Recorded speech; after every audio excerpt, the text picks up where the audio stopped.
Dans cette vidéo, nous allons parler des lésions dermatologiques primaires et secondaires. Donc, les lésions primaires sont celles qui sont en relation directe avec la maladie et sont donc les lésions les plus intéressantes lorsqu'on a un animal qui est présenté pour problème de peau. Lorsque la maladie évolue, on peut observer les lésions qui sont secondaires, mais celles-ci sont moins spécifiques et parfois sont les seules qui sont présentes. Au niveau des lésions primaires, donc on peut observer de l'érythème. L'érythème, c'est une rougeur à la surface de la peau qui est liée à l'inflammation et donc à une vasodilatation des vaisseaux sanguins, etc. Ensuite, le purpura. Le purpura est lui lié à l'extravasation des globules rouges des vaisseaux sanguins. Et on peut faire la différence entre les deux via un test simple. Une simple pression au niveau de la surface de la peau permet donc de mettre en évidence un érythème ou un purpura, car dans l'érythème, on aura un blanchissement de la peau, ce qui n'est pas le cas du purpura.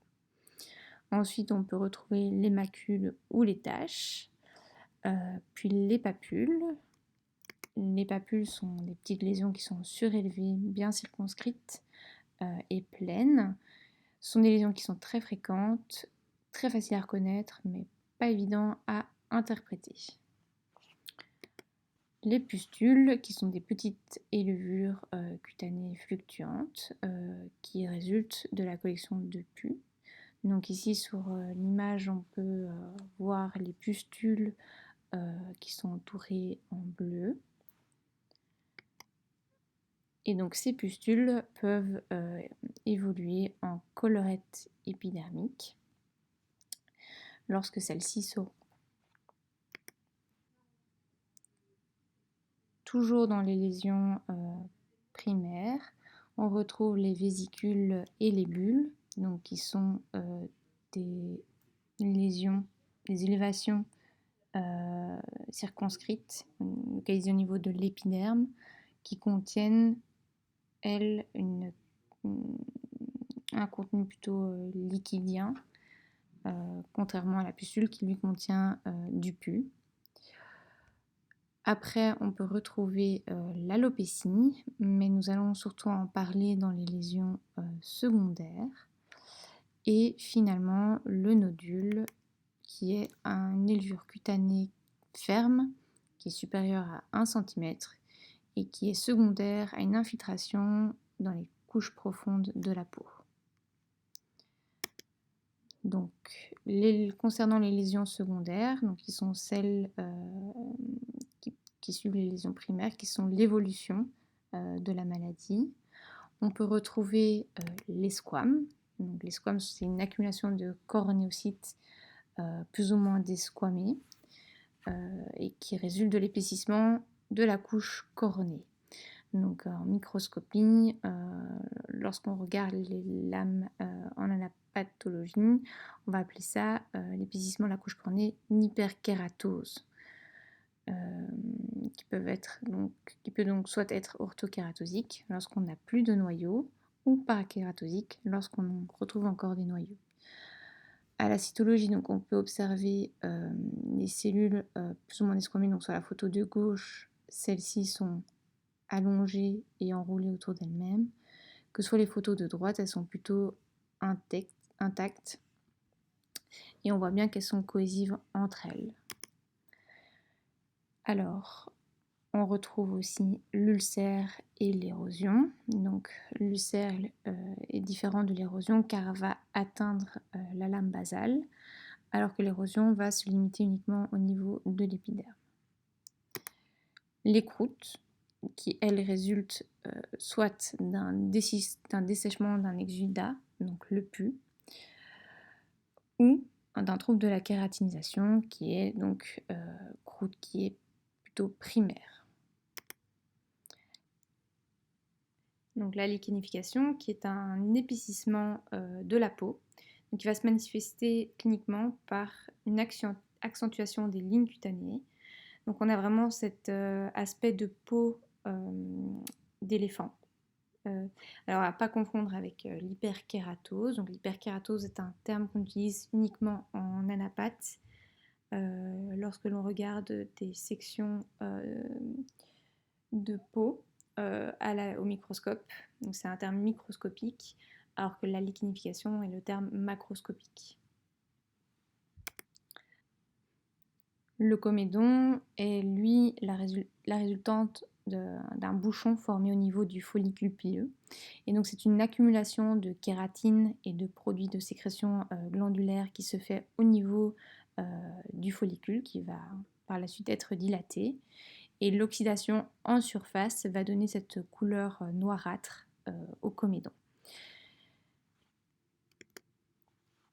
Ensuite, on peut aussi avoir l'hyperpigmentation, voire l'hypopigmentation. Hyperpigmentation dans le cas de l'inflammation, où on va avoir une surstimulation des mélanocytes et qui vont produire les granules de mélanine et donc cette hyperpigmentation. Ou l'hypopigmentation lorsqu'on a une atteinte de ces mélanocytes et donc on n'aura plus production de pigments de mélanine. L'hyperhidrose qui résulte de l'hypersécrétion des glandes et donc uniquement un chien qui aura un poil gras humide.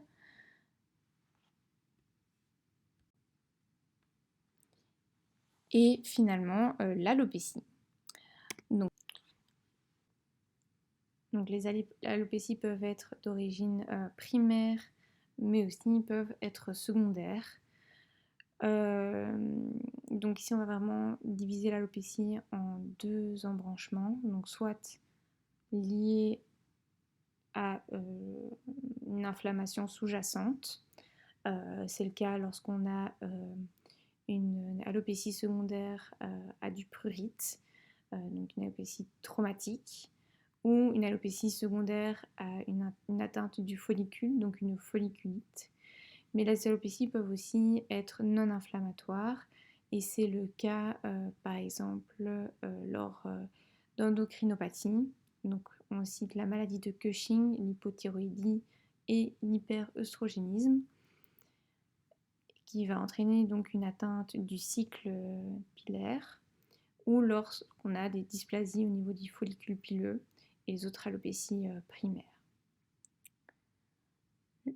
Lorsqu'on retrouve des alopécies traumatiques donc liées au prurite, on peut retrouver de manière sous-jacente une dermatite allergique, dont une dermatite atopique, des malacésias, voire une ectoparasitose. Et dans les ectoparasitoses, on peut retrouver les puces, Kelletella, ou une gale sarcoptique par exemple.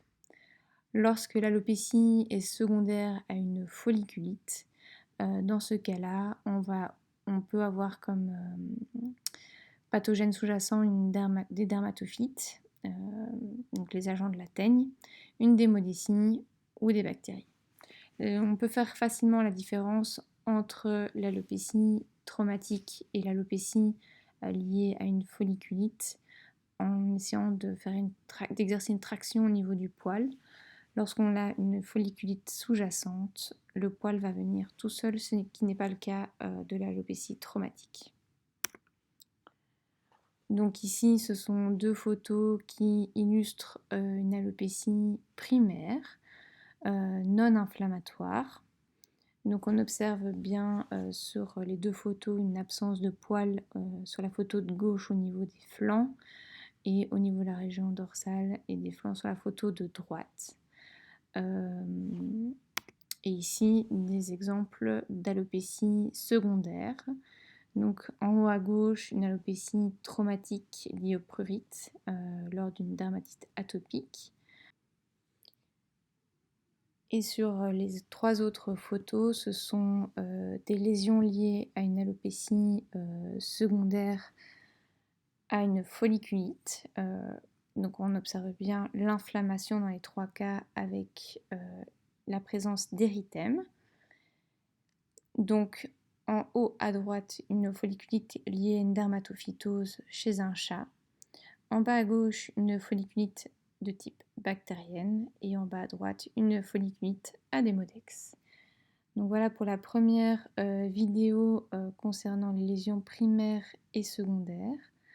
Les secondes vidéos, elles vont traiter sur les examens complémentaires, donc comment les réaliser et comment analyser ces examens afin de mettre en évidence des pathogènes sous-jacents.